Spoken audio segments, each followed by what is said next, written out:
Hey guys, I thought I'd do it very plain, I guess. It's going to be plain, I'm sorry, but I haven't been able to use my other computer, therefore I can't show you the pictures of these books, and I'm not sure if my Kindle will show you the covers. But I thought I would tell you about some of the books that I've purchased so far, and maybe you might like to go and purchase them yourself, or look at them, or look at some reviews. I will probably most likely try and link everything up to this as well. So the first book that I picked up is Dust by Arthur Slade, and I will read you the synopsis. It says 7-year-old Matthew disappears one day on a walk into Horseshoe, a Dust Bowl farm in Depression era Sansakshoo. Can't pronounce that. Other children go missing just as a strange man named Abraham Harish appears in town. He dazzles the townspeople with the promise of a rain-making machine. Only Matthew's older brother Robert seems to be able to resist Abraham's spell, and to discover what happened to Matthew and the others. That just made no sense to me, so I'm sorry, but that is one of the books that I got, and it was published in 2011, February 5th, by David Enterprises.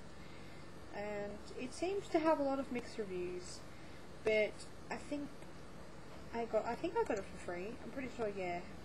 And it's got a really interesting cover. If you look it up on Goodreads, there's a different kinds of covers, but there's a Kindle one, and it's got this boy with his mouth open and all these butterflies coming out, and it really caught my attention. So that is one book that I picked up. And then I got a book called Marked by Kim Richardson. It is in the Soul Guardians series or trilogy, I'm not sure, but it says Soul Guardians 1. It says 16-year-old Cara Nightingale's ordinary life is suddenly turned upside down when she dies in a freak accident, and she wakes up in a strange new world with a new career, as a rookie for the Guardian Angel Legion. Cara hurtles towards dangerous missions with the help of her petty officer and friend David. But when she discovers a mark on her leg, the entire Legion accuses her of being a demon spy. Angels are dying, and David begins to pull away from her. Can Cara prove her innocence as she becomes the Legion's only hope? It's going to take a miracle to save the Legion, and Cara's luck has just run out. So I think most of these books were either 99 cents or free. That's why I picked them up. I was just looking around for some free books, and I like the cover of this one. It's got a door on it with some sort of stars around it. It's pretty plain, and it's won an award, Reader's Favourite Award 2011, so that is that one. Then I picked up the Emerald Talisman, Talisman number 1, and this one says, it's to be normal, 16-year-old Julia Parker would shed her empathetic gift in a second life. Okay, let me read that again, sorry. To be normal, 16-year-old Julia Parker would shed her empathetic gift in a second. Life has been difficult since her mother's mysterious disappearance 10 years earlier, and an event she witnessed but can't remember. Julia's situation becomes more complicated after a near-death experience from a bloodthirsty stalker. As high school students go missing, it is clear that there is a connection to her own experience, past and present. Someone has to stop the madness, and a chance encounter with a creepy psychic foretells that only Julia is the key to stopping the madness, but it may require the life of the one she loves. And that was published on the 24th of March 2010 by Obsidian Mountain Publishing. It has a very sort of plain cover with like an emerald necklace across the top. And I thought that was an interesting take, I guess. I believe it's about vampires.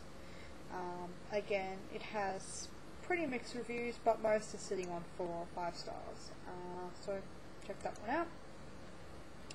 One that really doesn't have a great consistency in reviews, but something that just sounded like an easy sort of read for me was Suburban Girls Rebellion by India Lee. And I've got to admit, when you see this cover, it's like this flaming red hair with this woman, or girl rather, cutting it. And it's just, I don't know, as an artwork, it's pretty fascinating.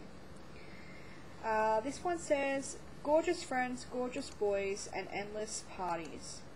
And a mother who can't say shit. Laura Rickson thinks she's being a good girl. She has a flawless GPA, a best friend who idolizes her, and a football-playing boyfriend. Skipping parties to study is fun when you need to impress your perfect mother, and of course your insanely hot history teacher.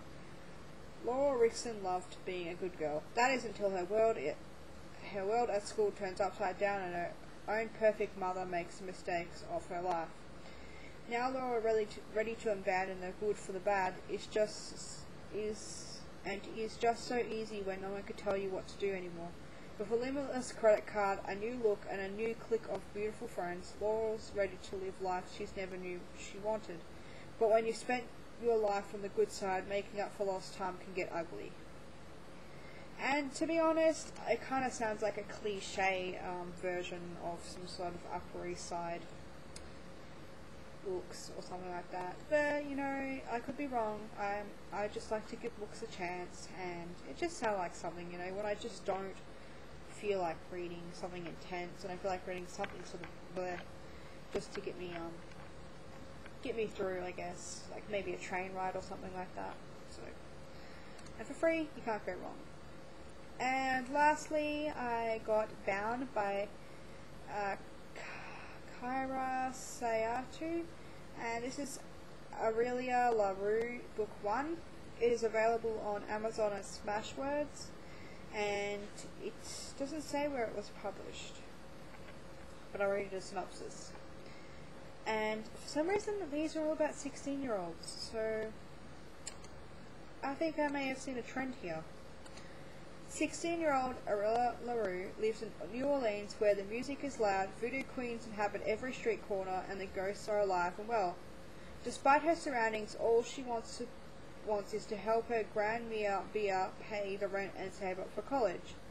When her best friend Sabrina convinces her to take a well-paying summer job at the infamous Darkwood plantation owned by the wealthy LaPlante family, Aurelia agrees. However, at Darkwood, strange things start to happen, and gorgeous Lucas LaPlante insists he needs her help. Soon the powers that Aurelia has been denying all her life come out to play, and she discovers mysteries about herself that she could never have imagined.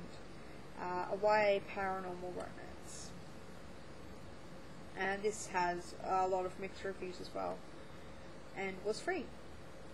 So, yeah, that's pretty much the ebooks that I have picked up lately. Most of them for nothing, 99 cents, that's it, because I'm pretty, like, broke right now. But I don't know, every now and again I just like to go onto Kindle and see what specials are on, if there's any books that I might feel like reading. Like I said, a lot of these books that I get, I usually get these to stock up my Kindle for when I go travelling, so I don't have to read a physical book, but that I can read something that's sort of light and not so much intensity. So, yeah. So thank you guys for watching. I'm sorry if this one is a little bit plain. I'm hoping soon that I'll be able to go back on my computer and start doing a bit better quality videos. Not so much quality, but music and things like that.